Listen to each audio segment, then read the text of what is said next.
Hello students, we'll be talking about the fourth chapter of your NCERT, that is chemical bonding. इसके बारे में हम लोग बात करने जा रहे हैं। तो कैसे बॉन्डिंग होती है, कौन कौन से टाइप्स ऑफ बॉन्ड्स होते हैं, ये सारा डिस्कस होगा यहाँ पर। एक दो चीज़ें पहले याद रखें और ये हमेशा याद रखें जब तक आप केमिस्ट्री पढ़ रहे हैं, दैट एनर्जी जो होता है वो इन्वर्सली प्रोपोर्शनल टू स्टेबिलिटी है। ये हमेशा याद रखिएगा। ये आपको हमेशा, जब तक आप केमिस्ट्री पढ़ रहे हो तब तक आपको फ़ायदा देगा ये वाला concept, that energy is inversely proportional to stability. हमेशा जो एनर्जी है वो स्टेबिलिटी के इन्वर्स होती है, मतलब एनर्जी ज़्यादा होगी तो स्टेबिलिटी कम होगी एंड वाइस वर्सा। अब इसके बाद क्वेश्चन आता है कि बॉन्डिंग क्यों, why bonding, what is the reason behind bonding, bonding क्यों होती है। तो याद रखें पर्पज़ क्या होता है बॉन्डिंग का। बॉन्डिंग का एक ही पर्पज़ है बच्चों, टू अटेन हायर स्टेबिलिटी। जो दो एटम्स हैं वो बॉन्ड करके क्या कर रहे होते हैं, वो हायर स्टेबिलिटी अटेन कर रहे होते हैं, टू अटेन हायर स्टेबिलिटी। और हायर स्टेबिलिटी का मतलब ऑब्वियसली लोअर एनर्जी हो जाता है, मतलब एनर्जी लोअर हो जानी चाहिए। तो तभी बॉन्ड फॉर्मेशन होता है जब स्टेबिलिटी हायर हो रही हो और एनर्जी लोअर हो रही हो। इसके मतलब ये बेसिकली यही लॉजिक है, इसके अलावा और कोई रीज़न नहीं होता। और जब तक ये फुलफ़िल नहीं होता क्राइटेरिया, बॉन्डिंग नहीं होगी आपकी। इसके बाद बच्चों हम आ जाते हैं, we come to types of bonds. तो आपने पहले भी पढ़े हुए हैं अपनी छोटी क्लासेस में, कोवेलेंट, आयनिक, उन्हीं के बारे में हम लोग बात करने जा रहे हैं। तो सबसे पहला जो बॉन्ड है दैट इज़ आयनिक और इलेक्ट्रोवेलेंट बॉन्ड। इट इज़ आयनिक और इलेक्ट्रोवेलेंट बॉन्ड क्या होता है, सुने ध्यान से। It is the electrostatic, it is the electrostatic force of attraction. It is the electrostatic force of attraction acting between two oppositely charged ions, acting between two oppositely charged ions formed by, कैसे बन रहे होते हैं, formed by transference of electrons. जैसे आपका NaCl बन रहा है सपोज़। अब NaCl जब बनता है तो सोडियम क्या करता है, पहले इलेक्ट्रॉन लूज़ करता है, उस पर पॉजिटिव चार्ज आ जाता है। Cl इलेक्ट्रॉन गेन कर जाता है, उस पर नेगेटिव चार्ज आ जाता है। Na पे पॉजिटिव, Cl पे नेगेटिव, दोनों ऑपोजिटली चार्ज आयंस हैं, एक दूसरे को अट्रैक्ट करना शुरू कर देते हैं। ये जो फोर्स ऑफ अट्रैक्शन होती है, इसको ऑपोजिट चार्जेस के बीच में जो फोर्सेस होती हैं, इनको इलेक्ट्रोस्टैटिक फोर्सेस कहा जाता है। तो ये जो इलेक्ट्रोस्टैटिक फोर्स ऑफ अट्रैक्शन होती है बिटवीन ऑपोजिट चार्जेस, इसको आयनिक और इलेक्ट्रोवेलेंट बॉन्ड कहा जाता है, ऑपोजिटली चार्ज आयंस के बीच में जो होती है। अब किन किन फैक्टर्स पे डिपेंड करता है, factors on which formation of ionic bond depends. कौन से ऐसे फैक्टर्स हैं जिन पे आयनिक बॉन्ड का बनना जो है वो डिपेंड करेगा। तो आपको मालूम है पहला फैक्टर क्या होगा, सोडियम है वो इलेक्ट्रॉन लूज़ करेगा। इलेक्ट्रॉन लूज़ करने के लिए जो एनर्जी रिक्वायर्ड होती है that is known as ionisation enthalpy. Chlorine है, वो एग्जांपल दे रहा हूँ आपको, क्लोरीन है वो इलेक्ट्रॉन गेन करेगा। इलेक्ट्रॉन गेन करते हैं तो इलेक्ट्रॉन गेन एंथैल्पी रिलीज़ हो जाती है। अब जब दोनों पे पॉजिटिव और नेगेटिव चार्जेस आ जाते हैं इंडिविजुअल रिस्पेक्टिवली अपने अपने, तो वो एक दूसरे को अट्रैक्ट करके एक 3 डायमेंशनल अरेंजमेंट बना लेते हैं। उस अरेंजमेंट को लैटिस कहा जाता है। तो लैटिस एंथैल्पी रिलीज़ हो रही होती है। तो ये 3 एनर्जी फैक्टर्स होते हैं जिन पे डिपेंड करता है बॉन्ड बनना, आयनिक बॉन्ड का बनना। तो पहला है बच्चों आयनाइजेशन एंथैल्पी। तो आयनाइजेशन एंथैल्पी का नोटेशन होता है delta IH। Delta H enthalpy होता है, I का मतलब आयनाइजेशन होता है। क्या होता है एक बार डिफाइन कर लेते हैं। It is the minimum amount of energy required it is the minimum amount of energy required to remove an electron from the outermost shell of an isolated gaseous atom। तो किसी एटम के isolated gaseous atom के outermost shell में से electron के removal के लिए जो minimum amount of energy required होती है, रिक्वायर्ड मतलब चाहिए, जो एटम को देनी पड़ेगी। जब एटम एनर्जी ले रहा है तो उसके हिसाब से देखा जाए तो ये जो प्रोसेस है ये एंडोथर्मिक हो गया। Atom is gaining energy means absorbing energy, और आपको मालूम है जिन प्रोसेस में एनर्जी एब्जॉर्ब हो रही होती है वो एंडोथर्मिक होते हैं। और एंडोथर्मिक होते हैं, और डेल्टा आई एच जो होता है इसकी वैल्यू पॉजिटिव होती है। अब पॉजिटिव वैल्यू है तो सिस्टम में ऐड हो जाएगी, तो एनर्जी जब ऐड हो जाएगी तो टोटल एनर्जी सिस्टम की बढ़ जाएगी, और एनर्जी बढ़ जाएगी तो स्टेबिलिटी कम हो जाएगी। इसका मतलब ये फेवरेबल फैक्टर नहीं है, क्योंकि ये एनर्जी को बढ़ा रहा है, स्टेबिलिटी को कम कर रहा है बॉन्डिंग के लिए। जबकि क्या होता है, एनर्जी लोअर होनी चाहिए और स्टेबिलिटी हायर हो जानी चाहिए। तो ये एंडोथर्मिक प्रोसेस हो गया। अब लेकिन इसके बिना गुजारा भी नहीं है, इलेक्ट्रॉन निकाले बिना पॉजिटिवली चार्ज आयन बनेगा नहीं, कैटायन बनेगा नहीं। तो हम कहते हैं lower the value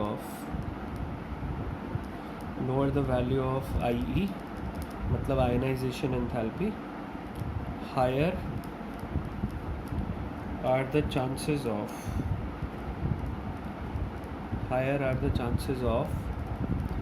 ionic bond formation, उतने आयनिक बॉन्ड के बनने के चांसेस ज़्यादा हो जाते हैं। तो ये चांसेस ही लिख रहे हैं, अभी कंफर्मेशन नहीं होता। 3 फैक्टर्स हैं, तीनों के नेट इफेक्ट से डिसाइड होता है कि आयनिक बॉन्ड बनेगा या नहीं बनेगा। इसके बाद बी पार्ट आपका आ गया electron gain enthalpy. Electron gain enthalpy होता है डेल्टा EGH। आपको बताया था डेल्टा H जो होता है वो एंथैल्पी होता है, और EG का मतलब इलेक्ट्रॉन गेन। तो कोई चीज़ अगर इलेक्ट्रॉन गेन करती है तो जो एनर्जी रिलीज़ हो जाती है उसको हम इलेक्ट्रॉन गेन एंथैल्पी कहते हैं। It is the amount of energy released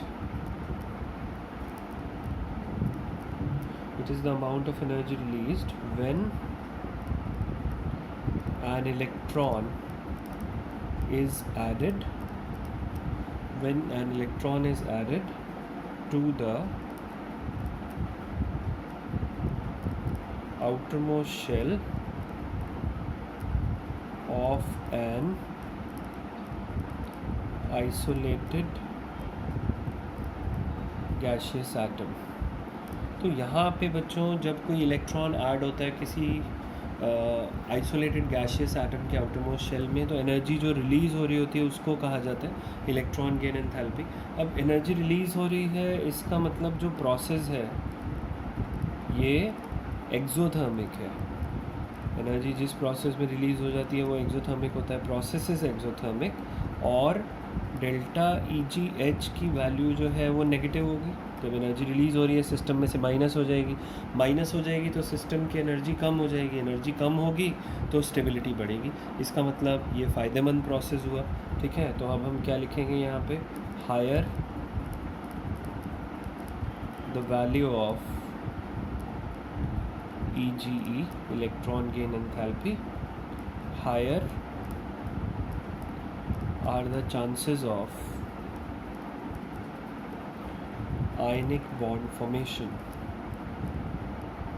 उतने आयनिक बॉन्ड के बनने के चांसेस ज़्यादा होते चले जाते हैं। तो ये सेकंड फैक्टर हो गया, बी फैक्टर हो गया बच्चों। इसके बाद सी आता है। अब एक एटम ने इलेक्ट्रॉन लूज़ कर दिया तो उस पर पॉजिटिव चार्ज आ गया, एक ने गेन कर लिया उस पर नेगेटिव चार्ज आ गया। अब दोनों जुड़ेंगे आपस में, अट्रैक्ट करेंगे। एक आयन तो होता नहीं, 1 मोल ऑफ आयन्स जुड़ रहे हैं तो high amount of energy release हो जाती है। इसको लैटिस एंथैल्पी कहा जाता है। तो अब हम इसके बाद आ जाते हैं थर्ड फैक्टर पे, दैट इज़ लैटिस एंथैल्पी।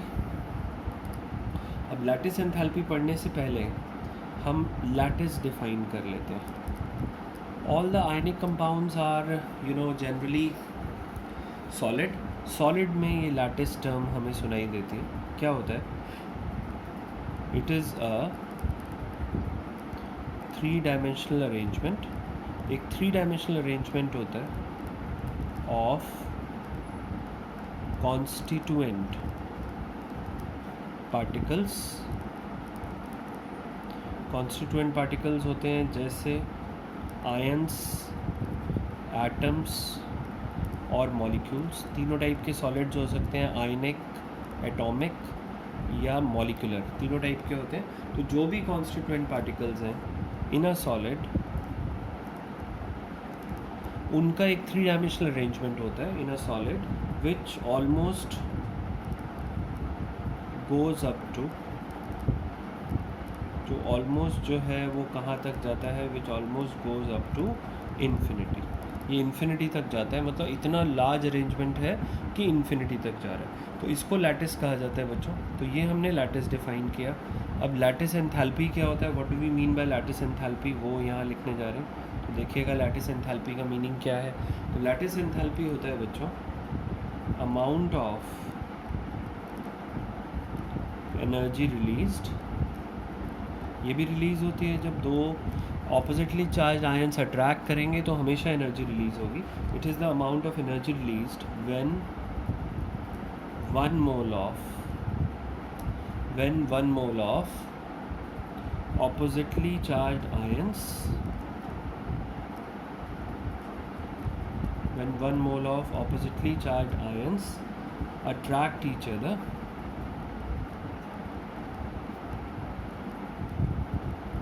एक दूसरे को अट्रैक्ट करते हैं, attract each other to form a lattice,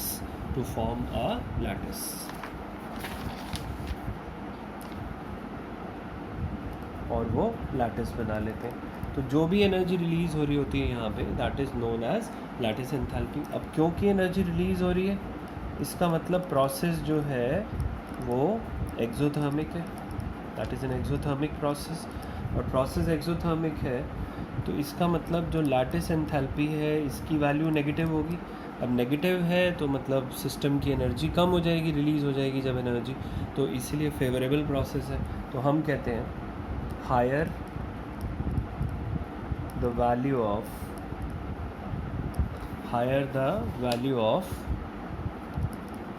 lattice enthalpy,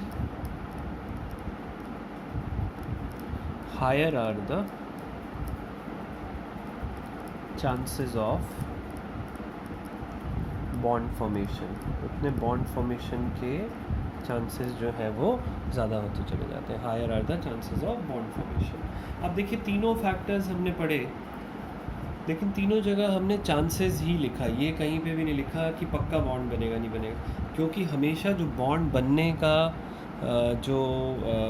तीनों फैक्टर्स का जो नेट इफेक्ट होता है वो डिसाइड करता है whether the bond will be formed और not.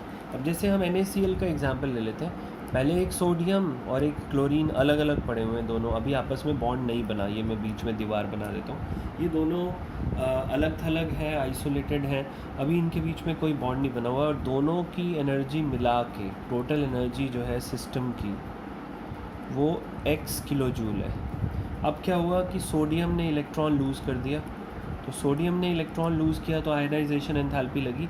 Suppose the total energy required to remove electron from sodium is 15। ये वैल्यूज सुपरफ्लुअस है, सिर्फ आपको समझाने के लिए बता रहा हूँ। तो +15, वैसे सोडियम की आयनाइजेशन एंथैल्पी 494 किलो जूल पर मोल होती है, बट समझने के लिए, ठीक है।